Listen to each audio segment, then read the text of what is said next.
Welcome to the Committee of the Whole for September 2nd, 2025. I ask the clerk to please call the roll. Trustee Betterman. Here. Daney. GANDSEY. Here. Hopkins. Here. LaPorte. Here. Swansky. President Gunstein. Here. That'll take us to our town hall. If anybody would like to address the board, please do so by stepping up to the podium. Please keep your comments to 3 minutes or less. I don't see anybody here. There's nobody online, so that said, we'll go to standing committee reports. Community and Economic Development Committee, Chairman GANDSEY. Thank you, Mr. President. We have one item, the TIF Database Demo. With the creation of the Lake Street TIF District, village staff recognized the need for a centralized system to manage property information and communications with brokers, property owners, and investors.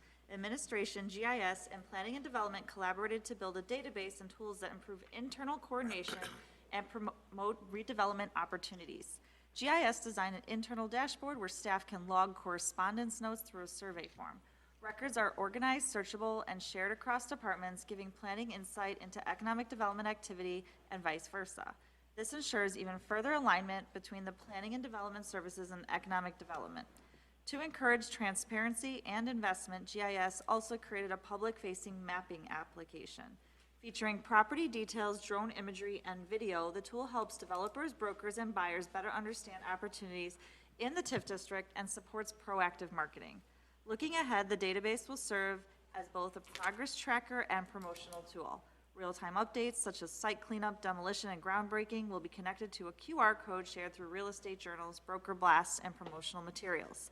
This system will extend outreach to developers, site selectors, financial and legal professionals, and industry groups like ICSC, IEDC, and Chambers of Commerce, strengthening interest in the Lake Street TIF district.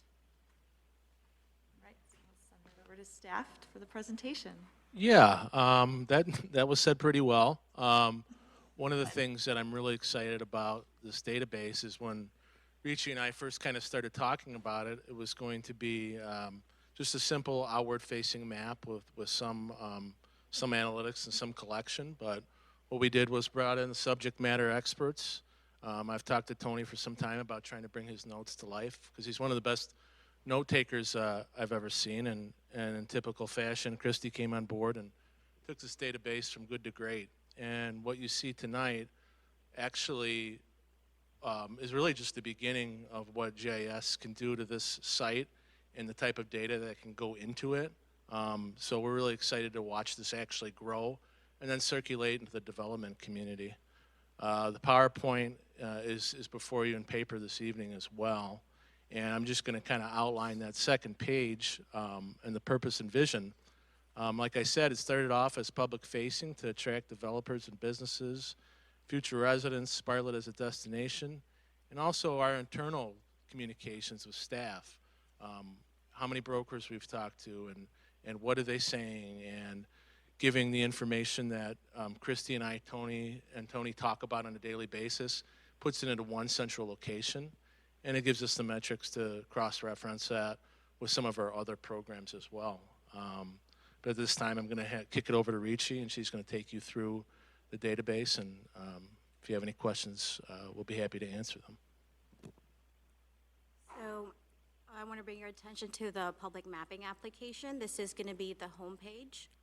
As you can see, it's an interactive map, so the user can click around on the polygons or on the pins that you see before you and get information about each property in the pop-up. We also have clickable links for more information, and an interest form is just a survey to take information for us to contact them later on, and drone imagery if we have it.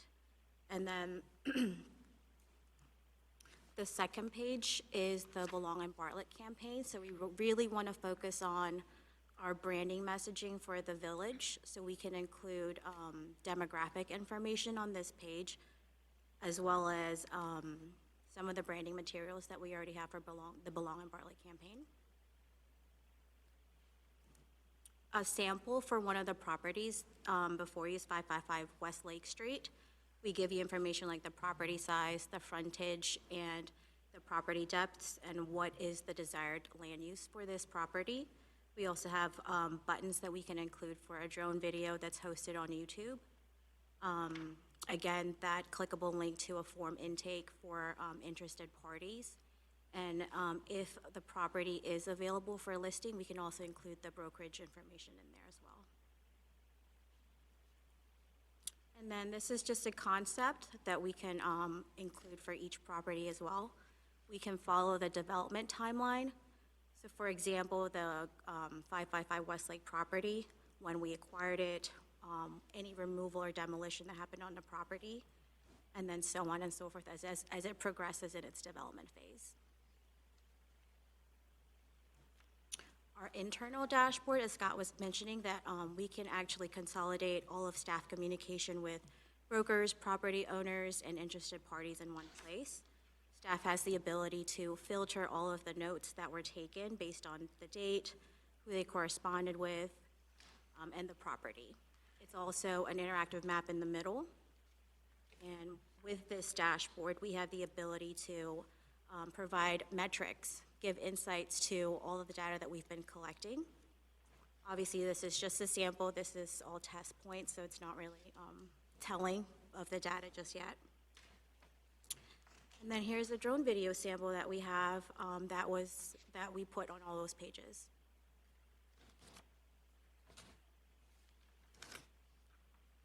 Sorry, I think the audio is a little off, but this is the 20-acre lot that GIS flew for us and actually created the video.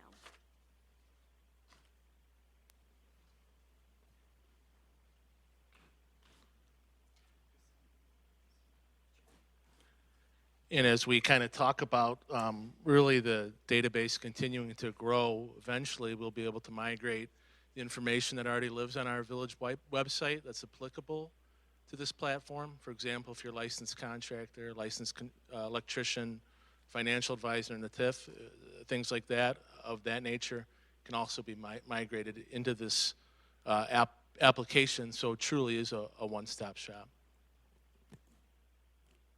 I think that's great that we're getting all that information together, especially sounds like working between departments and having the information stored, and I think it's gonna be super helpful to have this for a communication piece. One other thing I could kind of see, because this is all housed within the GIS system, right? Correct. Is there other plans to have like a separate landing page, kind of like the splashy page with the call to action that then can feed to these pages? Only because I'm thinking like with AI search and Google, like to get all that on there, so if someone is just looking, like just going and searching, that it would help pull? Within our marketing plan that you approved via the budget with A5, we do have some of that Google Analytic type of things that you're talking about in AI that's budgeted within our platform. So the concept that you saw of the We Belong page might eventually evolve into that. Like a landing page? And have a dual use. Yeah. But some of those things that you're talking about and making sure that something like this is search-worthy is something that is in our budget with A5. Okay, awesome. Sounds great. All right, this is great work, Richie and staff. How long until this is live? Or what's the plan for that? Pretty close. There's some mobile applications that look a little different. Maybe Richie could touch on that. But in terms of optimal viewing, which is in the message when you first click on the website on your laptop or iPad, it's pretty close to being live. Thank you. Yeah, when I first saw this, I was pretty excited about it because with a 23-year TIF, this really sets us up for success, or 20-plus year TIF. And a lot of us will be retired in 20 years, so there's a lot of data that'll be stored there to continue moving that momentum forward. So I do like that. I just wanted to make sure there was a link on our website, our main website, that carries that to that. That's all I was questioning. I think you guys answered that for me before, but it's really exciting. So. I think consistent messaging when you reach out to people is so important too, and I think that's what it's going to help with. So, thank you.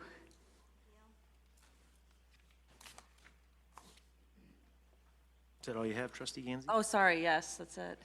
All right. Finance Committee Chairman LaPorte. Thank you, Mr. President. On the agenda this evening, we have a GIS technician position. The village's geographic information system Division has become a vital service supporting nearly every department. It offers mapping, asset management, dashboards, and data analysis that influence both daily operations and long-term planning. Demand for GIS services has increased significantly with over 2,500 hours of work logged in the past year. The GIS team created more than 100 web applications and 65 custom maps during that time, along with the essential tools for police, public works, planning, and economic development. Despite these accomplishments, the current two-person team is at full capacity. They are consistently forced to prioritize urgent requests over strategic projects that would enhance efficiency and service in the future. The total cost of the current in-house GIS program is $183,252.84 in salaries, but the workload shows that additional staffing is needed to maintain service levels and support the village's broader goals. Adding a GIS technician, a grade 1 position with a salary range of $48,841 to $71,121 would address this gap. The role would enable the team to respond more promptly to daily requests while allowing senior staff to focus on higher value projects such as system integration, process automation, and the development of public-facing tools. It would also provide vital support for upcoming strategic initiatives, including the cardiograph asset management system and the Lake Street TIF Database Management. Adding a technician to the GIS team helps Bartlett meet increasing demand, deliver timely and dependable services, and update its systems affordably. This move enhances efficiency, responsiveness, and the village's long-term technology goals. I'll hand it over to John for further discussion. A side note here, they did look at having this done with a consortium. It was about 4 times, annually, it was the four times the cost of what the technician would cost. And to send it out to technicians on the side would bill us at an hourly rate. So the position, as John will explain, will pay for itself. Good evening. Building upon the last presentation, I'd like to introduce the GIS division. First, we have Cameron, our GIS administrator. He keeps all of our mapping projects on track and establishes workflows to ensure data remains consistent, reliable, and easy to share across departments. Working alongside him is Liv, our GIS application specialist. Liv builds the applications and maps that turn the data into tools people can actually use through a website. The challenge we're facing is that without a GIS technician, the day-to-day work of updating maps, entering new data, and correcting errors is beginning to accumulate. It means our GIS administrator and application specialist end up spending much time on basic editing instead of focusing on the bigger projects and planning work as needed. At this point, I will turn it over to Cameron. Hi there. So my name is Cameron Zabel. I'm new at the village. I've only been here for about 3 weeks. But before that, I've worked for a couple of other cities in GIS. So I just want to give you guys a little presentation, kind of what our GIS department does behind the scenes. So this first example is kind of, going back to what you guys are talking about with like the lead services. This is just an example map of our water system. So you see here, it's just lines on a map. You can see where everything is, but there's a lot more to it than that.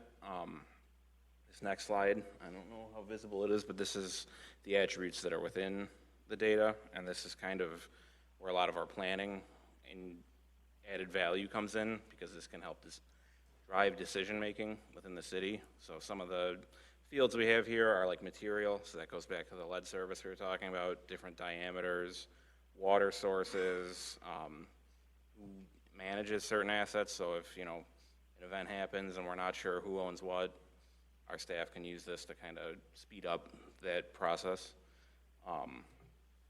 And along with these attributes, Liv makes a lot of databases or applications like this that kind of show ways that planning can be made for hydrant inspections, areas that, have a lot of problems with the hydrants, and other metrics, because, as most people know, how much stuff you have is kind of driving how much resources it's using. and this is kind of a quick way to evaluate better use for them. Another thing our department's been doing a lot is the drone imagery. You guys saw the example with the TIF database. The drone imagery is great. It's very useful. A lot of departments have requests for it. But one of the issues we keep running into is due to federal regulations, you always have to have eyes on the drone. So our entire department has to go out whenever we do drone flights, which kind of hampers us for service requests or like troubleshooting that some of our users might run into. But another point that would be great for this technician is a lot of our maps aren't just internal. We have public-facing maps too. So this is an example of our garage sale that's coming up that allows different residents to kind of take a look and see areas where like things are for sale near them. They can filter it out by certain things they're looking for. But one of the issues with this is this data kind of has to be checked, because as I had kind of explored through this, some of this data was placed in like South Africa and all over the world by accident, and it probably would not have gotten, it doesn't offer a great service if people's garage sales aren't being recognized. So I think with a technician, that would kind of allow a middle piece to this, where I can kind of set up things on the back end, make sure the databases are working, make sure our servers are all communicating. Liv can create these interactive things, but we can have someone checking things in the middle, because your data is only as good as like the attributes in it. Another useful example we have is our address reference map. As everybody in here probably knows, jurisdiction is always a fun game of figuring out who is dealing with what. So we have this public viewer that our residents can use, but by being in 3 different counties, we have to check a lot of this data, make sure it's up to date, correct, everyone's getting reported to the right spot.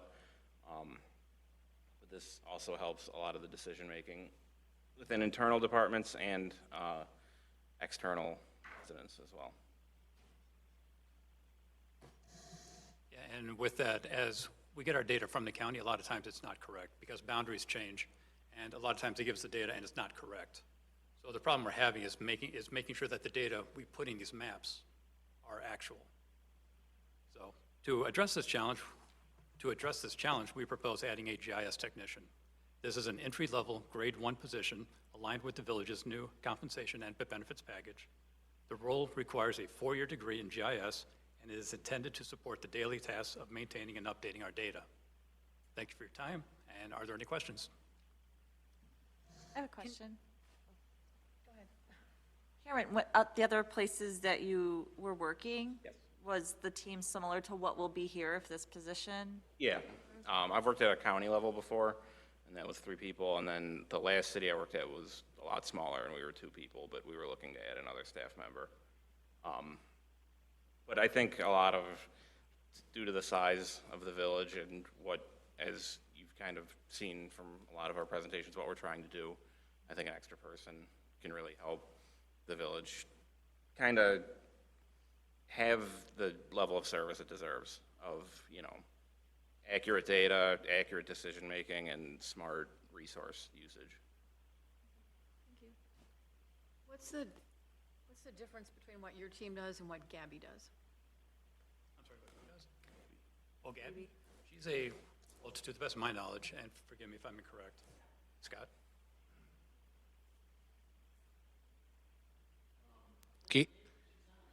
Yeah, I mean, Gaby's job is to maintain the village website, the layers within the website, the information that's on the website, any type of written communications.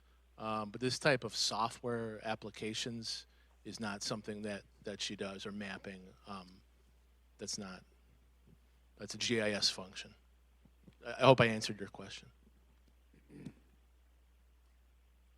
You guys mentioned things are backlogged. Can you give me 4 or 5 items that are backlogged right now? Sure. We have, so like I said, I'm fairly new here, so I've been meeting around with different departments. Our servers need to be updated to a newer software set. it's kind of hard to do with just 2 people and having like a downtime, and when it comes back up, making sure everything works well. I know from when I was talking to public works staff, they have a lot of things that need to be adjusted, and it's kind of hard because they're at a different part of the village, so I have to drive over there, and it kind of eats up time that either Liv and I would be doing our primary purposes. A lot of just making sure the data looks fine. A lot of it you're not going to find until, you know, someone digs something up and it's like, oh, this actually needs to get moved. So it's just a lot of like correcting our assets and making sure they're accurate. Thank you. So how many of those, because the first 2 we mentioned seemed to me like those are just like updating a server. That's a one-time thing, isn't it? Well, this software, so did you want That's a lot to it. We actually have two servers that we use right now for GIS. We have one that does the data and one that does the actual web interface. So right now, we're very behind because we haven't had time to really update yet. But it's not, if you weren't behind, it's not something that you're ongoing doing, is that correct? Yes, it is. It is. Yeah, it's something that we ought to be doing is keeping more up to date, if I understand the question. Sorry, I didn't quite hear you. Is it an annual process, every month process, an every week process, a daily process? I mean, For updating the server or updating Yes. the data? Yes. Oh, the server, I'm sorry.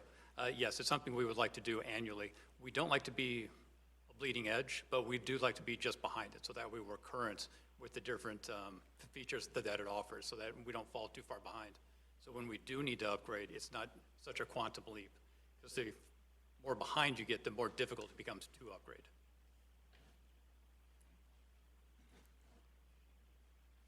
I do have a question. Christy Stone, what is the building and planning department's role with GIS? So currently, we use Bluebeam to calculate the impervious surface requirements for every permit that comes in.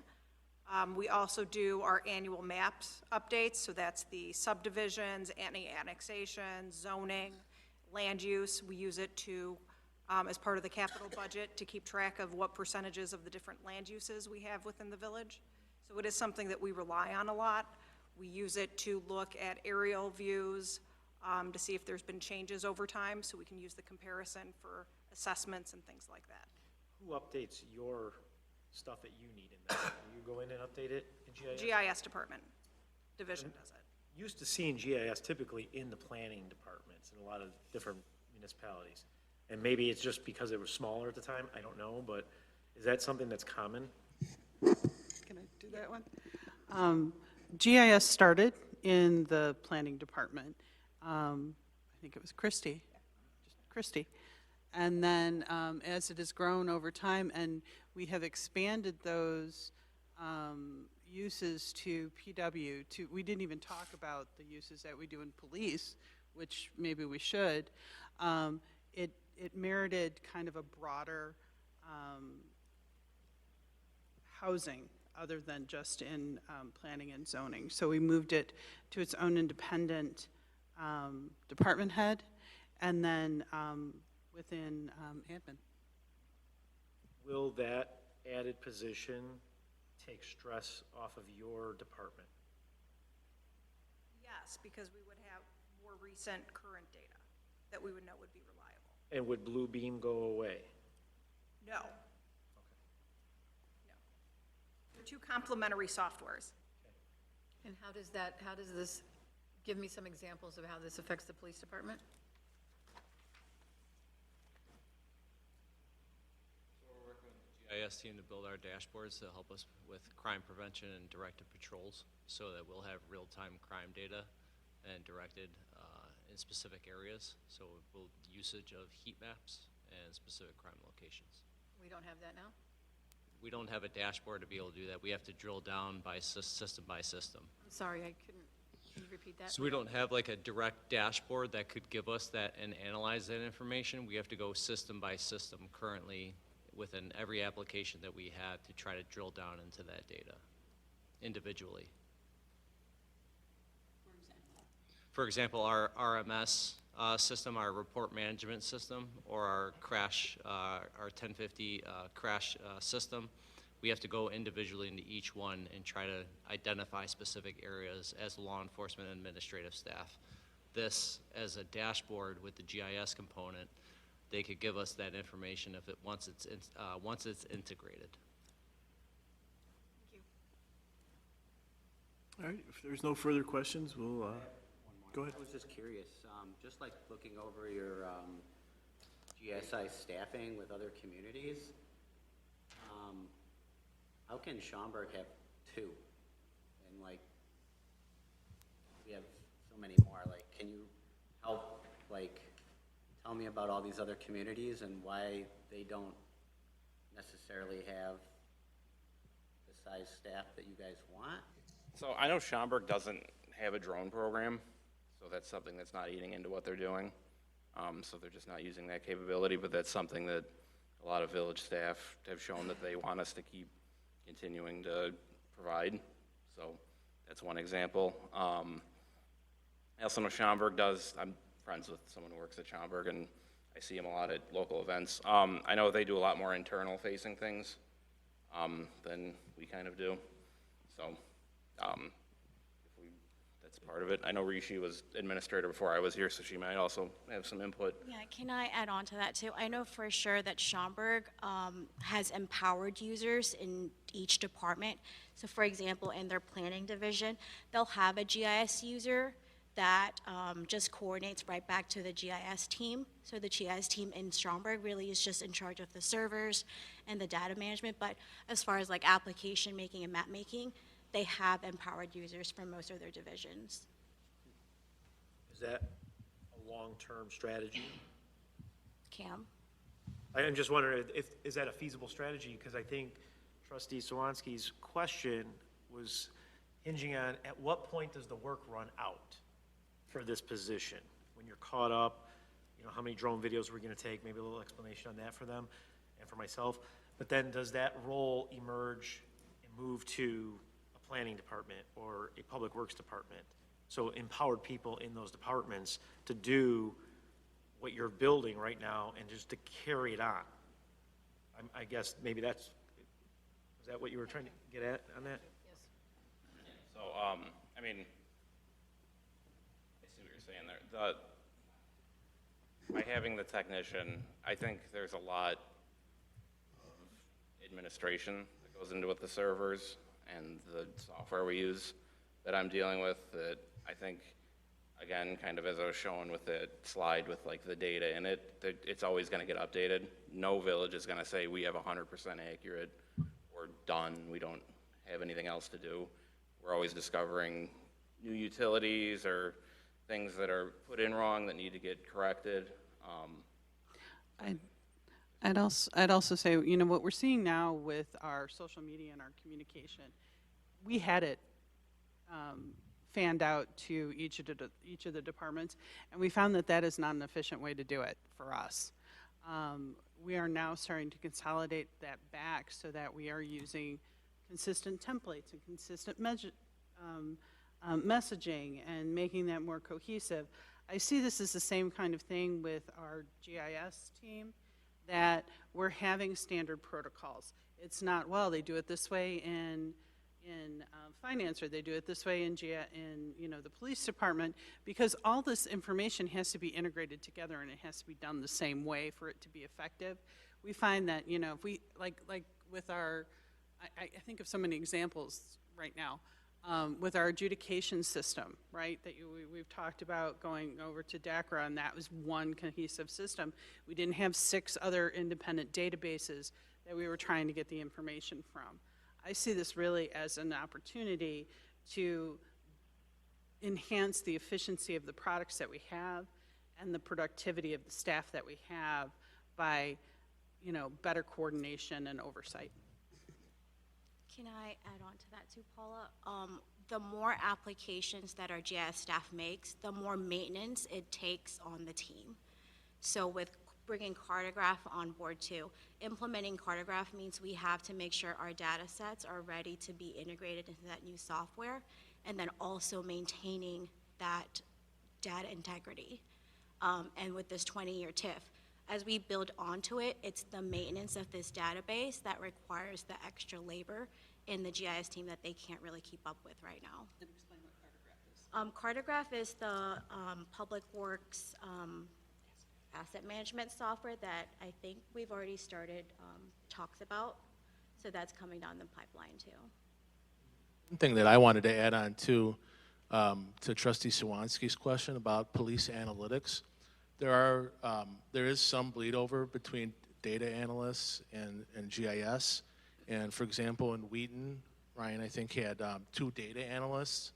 The police department, doesn't have that currently. So some of that data analytics and real-time updates that the chief's looking at would also be housed within the GIS department as we move forward and create that data analytics that the police department's looking at. All right. Any other questions? All right. Staff will work on that, and we'll vote on in a future meeting. All right. That's the end of the standing committee reports. Can I get a motion to adjourn to executive session? So moved. Oh, sorry. I'll read it. Executive session pursuant to Section 2C5 of the Open Meetings Act to discuss the purchase or lease of real property for the use of public body, including meetings held for purpose of discussion whether a particular parcel should be acquired, and pursuant to Section 2C11 of the Open Meetings Act to discuss the litigation when an action against, affecting, or on behalf of the public body has been filed and is pending before a court or administrative tribunal. So moved. Moved by Trustee Daney. Second by Trustee Swansky. Clerk, please call the roll. Trustee Laporte? Swansky? Betterman? Daney? Yes. GANDSEY? Yes. Hopkins? We are adjourned. Would have made me? I would make you if you didn't have. No, I forgot.